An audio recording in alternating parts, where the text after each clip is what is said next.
Welcome back to We Do the Heavy Lifting. I'm your host, Dr. Jenna Yentis, and today we do leadership. Today we are going to talk about all things about qualities of leaders, what makes the difference between a coach and a leader, and how you yourself as a listener could maybe apply some of these leadership qualities in your day-to-day. Our guest today is a clinical assistant professor at Texas A&M University in Kinesiology and Sport Management. That's Dr. Mark Lasota. Thank you so much for being here. Oh, I really appreciate you having me on and all the work that you do. Oh, well, thank you.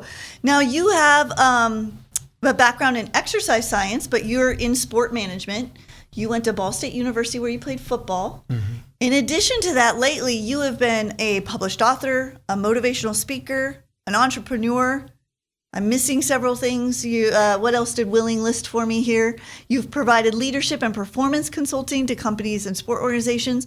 And tomorrow, you are flying out to Bolivia to lead a study abroad. Yes, you are a busy, busy man. Definitely, no doubt. It's probably the busiest semester of my academic career, honestly. Well, I mean, maybe this will be the height, and then it'll slow down for you a little bit, maybe over the summer.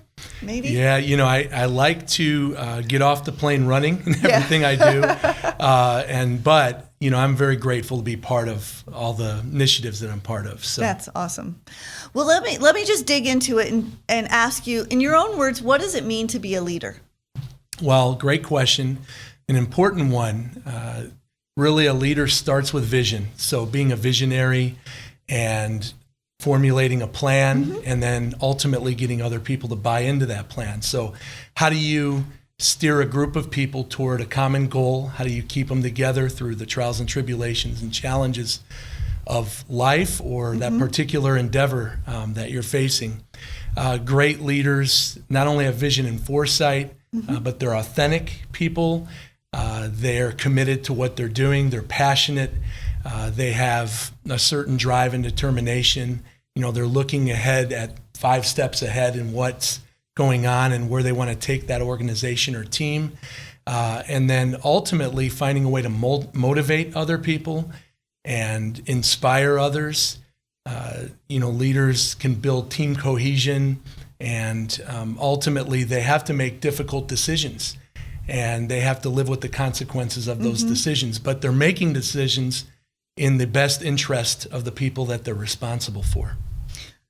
So what you've described so we do a lot of human performance type kinds of topics on this podcast. And what you described to me in a way sounds like a coach. Is there a difference between a coach? I mean, a coach is going to plan, what exercises or what have you they do. But besides that, is a coach just a leader? It's a great question.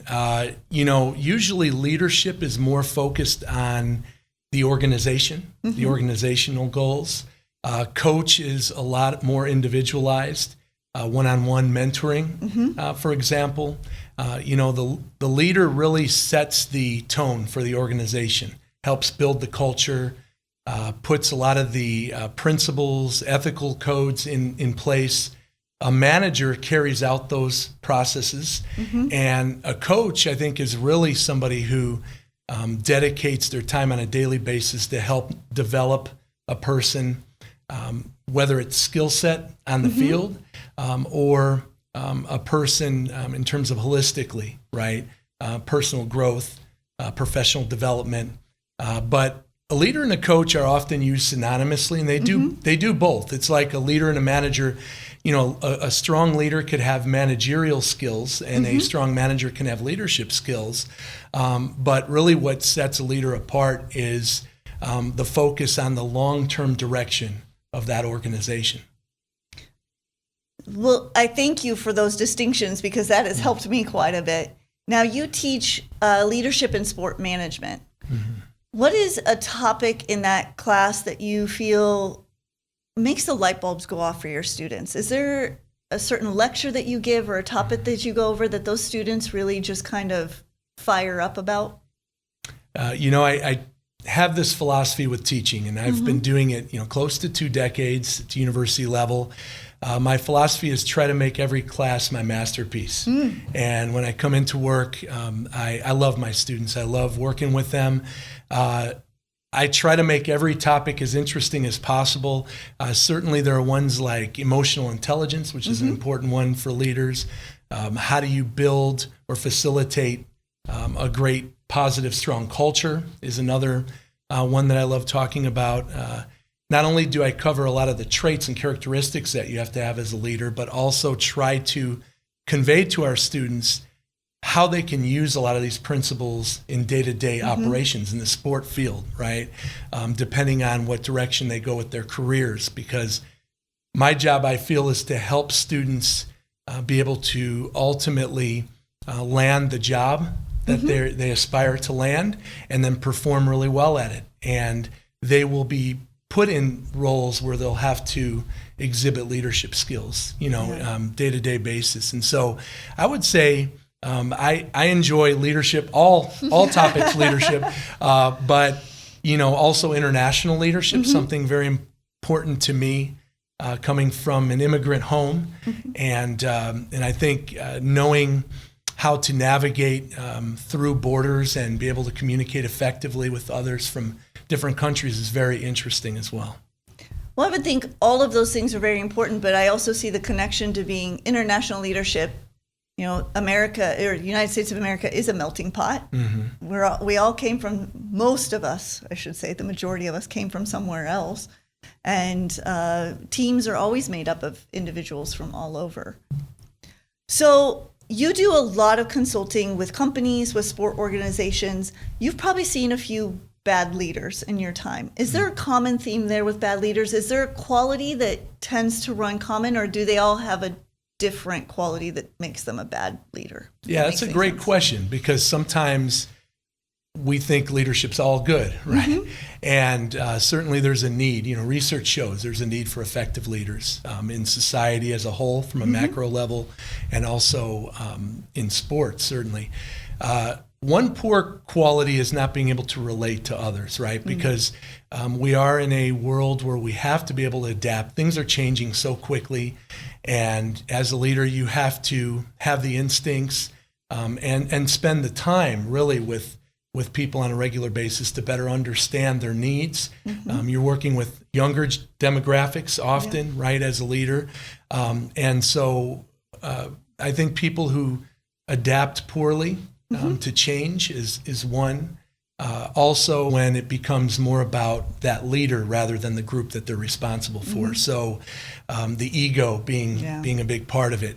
And, you can't let ego get in the way of your responsibilities of leading that group to excellence or to achieve the goals that they set out to do. And so I think understanding that you are responsible as a leader for not only the welfare of the group that you're leading, but also your choices impact those individuals. And so you have to keep that in mind when making decisions, that it's not about you, but it's about the team. It's about the staff or organization that you're leading. Yeah, I can see that being a leader, one of the most difficult things, not saying that I'm a great leader, is the fact that you can't make everyone happy. You have to listen to everyone. You have to understand what everyone's needs are. But ultimately, you have to make a decision that some people aren't going to like. How do you coach folks through those types of things where they realize that not everyone is going to appreciate their style of leadership? So we can't be a people pleaser, right? And a lot of times we want to be people pleasers because we want to build confidence in others and make others feel good about themselves. But leaders, first and foremost, really have to hold people accountable. If you don't hold people accountable, then you have chaos, right? And so how do you hold people accountable, but first starting with yourself, holding yourself accountable. And it is difficult to make a decision and people don't like it, right? And you're not the most popular individual as a result, but you're doing what you feel is best, for that group. There are a lot of instances of that. But I always felt if you make a decision based off of your principles, your values, the group that you're leading, their concerns, their welfare, and you make a decision and it blows up in your face, you could live with those consequences if you did what you thought was right with the information that you had or the data that you had at that moment. And, ultimately you could live with those results. And so you have to be resilient as a leader, because not everything's going to work in your favor, as we know in life. And there will be decisions where you'll be second-guessed, like coaches. They're often second-guessed in press conferences, or student athletes are second-guessed with decisions they made. And so how do you own a mistake and move on quickly, right? So you said something interesting earlier that I wanted to come back around to. You said in your classes, you try to make every class a masterpiece. And not only do you teach the concepts, but you also are trying to teach your students how to apply some of these concepts in their daily life. Is there a leadership quality that they could maybe start to embody or try to use within their day-to-day? So I feel like it's important on a personal level. Each morning when we get out of bed and we're breathing in and breathing out, that's a blessing. We're fortunate, right? It's a gift to live life. And I try to instill that in students, be appreciative and grateful for the things we have. Try to be humble. And we all get caught up in our stuff, right? Yes. But, it's really important as a teacher to convey that. I take my role as an educator very seriously. I feel like my role is extremely important. That's what motivates me each day to come to class to make it a masterpiece, is that I have a duty to our students to give them my best each class and give them mentoring or advice. I came from a situation where I didn't always have that professional mentoring when I was younger, early in my career. And I had to learn a lot of things the hard way. And I feel like it's important to give that to your students as a teacher, be able to provide those life experiences and professional experiences that help them grow, maybe help them avoid mistakes that you made.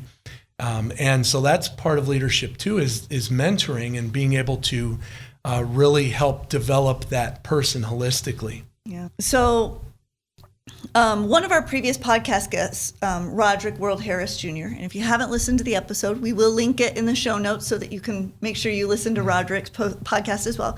He said something that really stood out to me and to our producer. He said, you can't give on an empty tank. And so what are some of your daily practices from the moment you wake up in the morning to equip you to show up with a full tank for your students, to really be giving those masterpieces every day? I really appreciate your question. The students are everything to me. Our students are why I'm still in academia, all those years, because I love teaching and I really love the interaction in the classroom. I feel like I have a duty to our students to give them my best each day as a pro and exhibit that and show that, model that. I have to be motivated to be the motivator, because ultimately their jobs are going to entail them being the motivator each day, right? Yeah. Whether they're a coordinator of sport operation or, whether they're in a director spot for a summer camp or whatever their job is. And really, my students inspire me because they're doing wonderful things in our field. I mean, our Texas A&M students are amazing. I've had wonderful experience the last couple of years with them. And so I wouldn't be fulfilling, I think, my mission, my job, my duty as a teacher if I didn't bring it each day. Yeah. So I try to bring an intensity and motivation to my classroom because, quite frankly, I owe it to my students. I feel that way. I teach a class on motor learning, or how to teach individuals' motor skills. And one of the things we always talk about is enthusiasm. And you have great enthusiasm, because if you can't motivate and you can't get the person to be interested in what you're trying to convey to them, it's not really going to go very far. So exactly. And I think another part of that too is, and obviously when you continue on in education, you're used to using a lot more articulate language in articles that we read and all of that. But how can an educator take a complex concept and simplify it, right, so that students can understand it, at the undergraduate level? And I think that's one of the art forms of not only being a great teacher, but being a great leader, right? Because you're galvanizing a group toward a common goal. And if the goal is too complex, how can people really buy into it? They have to understand how it affects them at a visceral level. Yeah. Right. Absolutely. Well, our time is nearly coming to a close, and I do want to ask you one last thing. We always ask our guests if they have any last minute thoughts they want to leave with the audience or a take home message. Is there anything you'd like to leave them with?